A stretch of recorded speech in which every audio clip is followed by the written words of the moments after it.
67. Aku benci orang-orang bernama Bai. Bukan basis kultivasi yang buruk, kultivator jiwa formasi inti ini. Mata melebar dan jantung mulai berpacu. Zhou Yixing melihat sosok yang melaju keluar dari hutan dan menjilat bibirnya. Setelah menimbang, matanya bersinar dengan tekad. Jika dia pergi ke arah yang berbeda, maka aku akan mengabaikannya. Tetapi jika dia memasuki kisaran mantra pembatasku, aku bisa mengonsumsinya dengan mudah. Menyerapnya akan sama dengan mengkonsumsi lebih dari 100 pembudidaya jiwa yayasan pendirian. Tidak hanya itu akan sepenuhnya menyembuhkan saya, tetapi itu akan mendorong basis kultivasi saya ke puncak. Dia dengan cepat mundur ke kegelapan gua, menjaga perhatiannya terfokus pada sosok yang masuk, yang tidak lain adalah Bai Xiaochun. Bai Xiaochun mengikuti peta keluar dari hutan, dan saat muncul ke tempat terbuka, dia melihat langit malam di atas dan pemandangan tandus membentang di depannya. Ada gunung di mana-mana, semuanya jenis yang benar-benar tidak ramah yang membuat seseorang dengan sensasi tersedak. Kadang-kadang, bidang kabut yang merupakan jiwa pendendam bisa terlihat mengambang di sana-sini. Seluruh area tampak sangat menyeramkan. Tempat ini terlihat lebih liar daripada tempat-tempat yang aku kunjungi di luar tembok besar. Sambil mendesah, dia berjalan maju. Sementara itu, Zhou Yixing berjongkok di guanya di Gunung Tandus. Ketika dia menyadari bahwa kultivator yang baru saja terbang keluar dari hutan tidak menuju ke arahnya, dia ragu-ragu sejenak, setelah itu sinar kejam muncul di matanya. Aku terlalu memikirkannya, saya hanya perlu mengkonsumsinya, dan kemudian saya akan kembali normal. Mempertimbangkan bahwa aku adalah ahli nujum, dan dia hanya seorang penanam jiwa, aku seharusnya bisa menghancurkannya dengan mudah. Setelah mencapai titik ini dengan pemikirannya, ekspresi Zhou Yixing berubah menjadi semakin sengit. Sambil melambaikan tangannya, dia memanggil busur hitam 9 kali lipat yang disempurnakan, dan kemudian melompat keluar dari gua, menembak 18 anak panah secara berurutan di Bai Xiaochun. Bai Xiaochun merasakannya begitu dia melompat keluar di tempat terbuka. Berputar, dia melihat ke arah Zhou Yixing, dan ketika dia melihatnya, rahangnya jatuh. 18 panah jiwa menjerit di udara, 18 sinar cahaya yang menusuk begitu cepat pada Bai Xiaochun sehingga, sebelum dia bisa bereaksi, mereka tepat di depannya.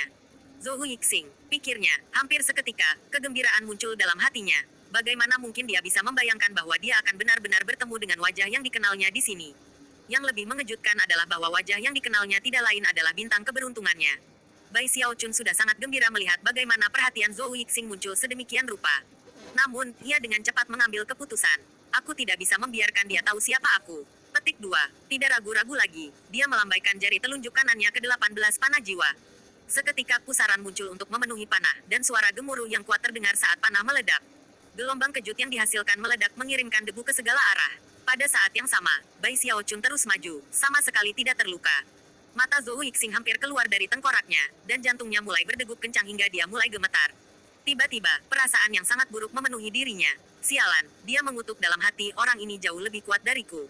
Sudah menyesali sikap impulsifnya, dia balas menembak ke arah aman mantra mantunya di gunung. Namun, saat itulah Bai Xiaochun tertawa kecil dan melangkah maju. Ketika dia melakukannya, pandangannya kabur, dan dalam sekejap mata, klon kayunya melangkah keluar dan menembak ke arah gunung tandus dalam cahaya kabur. Pada awalnya, Bai Xiaochun tidak memperhatikan mantra pembatasan di gunung, tapi sekarang setelah mereka menarik perhatiannya, dia bisa melihat betapa mematikannya mereka. Namun, itu tidak mengganggunya. Melambaikan tangannya, dia mengirim klon lain yang melaju ke arah gunung. Pada awalnya, Bai Xiaochun tidak memperhatikan mantra pembatasan di gunung, tapi sekarang setelah mereka menarik perhatiannya, dia bisa melihat betapa mematikannya mereka. Namun, itu tidak mengganggunya. Melambaikan tangannya, dia mengirim klon lain yang melaju ke arah gunung. Karena dia saat ini mengenakan topengnya, klon yang dia hasilkan juga tampak seperti Bai Hao. Ketika Zhou Yixing melihat semua ini terjadi, wajahnya turun secara dramatis. Klon, dari apa yang dipahami Zhou Yixing, siapapun yang memiliki klon adalah individu yang luar biasa, dan yang mengejutkan, orang ini memiliki 2. Kemudian dia ingat di wilayah siapa dia saat ini, dan sampai pada kesimpulan bahwa orang ini entah bagaimana harus terhubung dengan Raja Hantu Raksasa. Mungkin tidak masalah jika dia menyerapnya, tetapi sekarang jelas dia bukan pasangan, penyesalannya hanya terus tumbuh lebih dalam. Tetap di tanganmu, rekan Daois. Saya Zhou Yixing dari klan Zhou Timur. Ini hanya kesalahpahaman. Saya salah mengira Anda sebagai musuh lama saya. Petik 2. Bai Xiaochun terkekeh. Dengan sengaja menjaga suaranya agak serak, dia berkata, kesalahpahaman. Apakah itu yang Anda katakan kepada semua orang yang bermarga Bai? Aku baru saja lewat di sini, dan aku seharusnya percaya penyergapan kecilmu ini hanya kesalahpahaman. Petik 2. Lalu dia melambaikan tangannya, mengirim 2 klonnya membanting ke puncak gunung, di mana mereka mulai memukul-mukul mantra pembatasan menjadi terlupakan. Namun, ini bukan mantra pembatas biasa, jadi kedua klon tidak bisa menyelesaikan tugas dengan segera. Secara keseluruhan, mereka butuh waktu yang dibutuhkan setengah dupa untuk membakar sebelum menembus mereka semua. Dari perspektif Bai Xiaochun, segalanya berjalan sangat lambat, tetapi bagi Zhou Yixing, itu sebaliknya. Mantra terbatas yang dia gunakan adalah spesialisasi klannya, dan sangat kuat. Fakta bahwa orang ini dapat menghancurkan formasi dengan mudah membuatnya benar-benar terkejut. Bahkan ketika dia mencoba untuk menjaga mantra pembatasnya tetap beroperasi terlepas dari serangan kedua klon, dia dengan gugup memanggil, "Rekan Daois baik tolong, dengarkan saja. Saya seorang ahli nujum, dan ahli nujum utama pada saat itu. Saya dapat memberi Anda kompensasi dengan obat jiwa." Petik 2. Pada saat ini, fakta bahwa orang ini bermarga Bai tidak benar-benar membuatnya berhenti untuk berpikir. Bagaimanapun, Bai adalah nama keluarga yang relatif umum. Dalam hati, Bai Xiaochun tersenyum lebar. Berurusan dengan Zhou Yixing sebenarnya memberinya perasaan akrab yang hangat. Di luar, bagaimanapun, dia mempertahankan ekspresi bangga ketika dia melambaikan tangannya dan menyebabkan fluktuasi kekuatan jiwa yang mengejutkan menguap. Fluktuasi begitu mendominasi sehingga jelas bahwa mereka bukan dari pembudidaya jiwa, melainkan seorang ahli nujum. "Aku juga ahli nujum," katanya dengan suara dingin yang penuh dengan martabat. Ketika Zhou Yixing mendengarnya, dia menggigil, dan matanya berubah lebih merah daripada sebelumnya. "Kamu pikir aku takut padamu atau apalah?" Dia meraung, melakukan gerakan mantra dua tangan, ia mengirim kabut hitam mengalir keluar dari busurnya, yang terbentuk menjadi panah hitam dengan wajah hantu ganas di atasnya. Kemudian, Zhou Yixing menarik kembali tali busur. Merasa agak sombong, ya, Bai Xiaochun menanggapi dengan angkuh. Dia kabur lagi ketika klon airnya keluar, berubah menjadi seberkas cahaya ketiga yang melesat ke gunung. "Anda punya klon lain," seru Zhou Yixing. Dengan 3 klon yang hancur karena mantra pembatasan, jelas mereka tidak akan bertahan lama. Akhirnya, Zhou Yixing berteriak ketika dia melepaskan panah hitam ke arah Bai Xiaochun. Panah wajah hantu melolong saat tertutup. Saat itu terjadi, Bai Xiaochun dengan bangga mengangkat dagunya, sepenuhnya yakin bahwa bahkan Zhou Yixing dalam kondisi puncaknya tidak akan cocok untuknya. Menimbang bahwa dia saat ini terluka, dia bahkan kurang di tempat untuk melawannya. Lagi pula, Bai Xiaochun sekarang bahkan lebih kuat daripada dia kembali di labirin. Karena itu, dia bahkan tidak memperhatikan panah.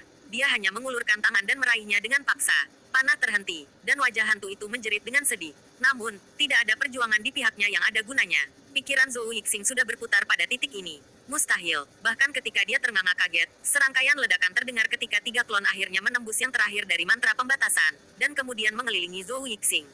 Zhou Yixing sedikit berjuang, tetapi dalam beberapa saat telah ditundukkan, dan basis budidayanya disegel.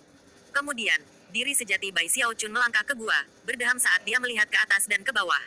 Hati Zhou Yixing segera mulai berdetak liar. Menatap Bai Xiaochun, dia mengertakkan gigi dan berkata, "Zhou klan saya telah melayani 9 raja kata-kata untuk berjaga-jaga di sebelah timur selama bertahun-tahun. Ditambah lagi aku dari keturunan langsung klan. Jika kamu membunuhku, klan Zhou pasti akan membalas dendam kematianku." Petik 2. Tersenyum tipis Bai Xiaochun mengabaikan ancaman Zhou Yixing dan mengambil tasnya untuk dipegang.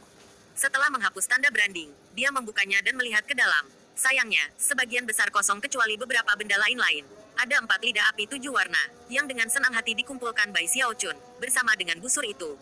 Zhou Yixing menatap marah pada Bai Xiaochun saat dia merogoh tasnya memegang, kesedihan berdenyut dalam hatinya.